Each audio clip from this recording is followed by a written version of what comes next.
بسم الله الرحمن الرحيم، والصلاة والسلام على أشرف المرسلين سيدنا محمد وعلى آله وصحبه أجمعين. في البداية باسم شعبنا الفلسطيني نتقدم للإخوة في الجزائر الشقيق الذي يقف دائما مع الشعب الفلسطيني وعلى وجه الخصوص ولاية تلمسان. كما أيضا نؤكد أن هذه الوقفية التي أقيمت في قطاع غزة بواسطة الإخوة الكرام في جمعية رواد، هذه الوقفية وقفية بمدين شعيب التلمساني، وأكد لشعب الجزائر بأن هذا الرجل العظيم المجاهد شعيب التلمساني الذي جاهد مع صلاح الدين الأيوبي في تحرير فلسطين، فالجزائر لها حصة كبيرة في تحرير فلسطين.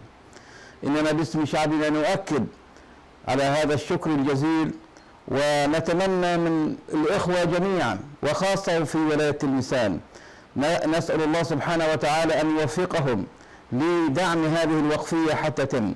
ولذلك بهذه المناسبة مرة أخرى باسم شعبنا نشكر كل المحسنين الذين قدموا وسيقدموا لشعبنا الفلسطيني هذه الوقفية، وقفية شعيب.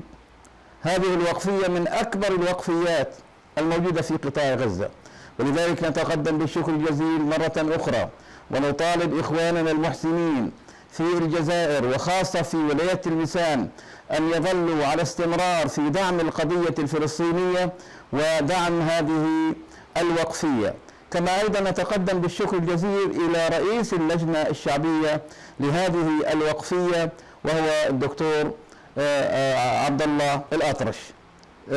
تحية لكم من فلسطين، تحية لكم من أرض الإسراء والمعراج، تحية لكم من أرض الرباط، تحية لكم من أرض المقاومة.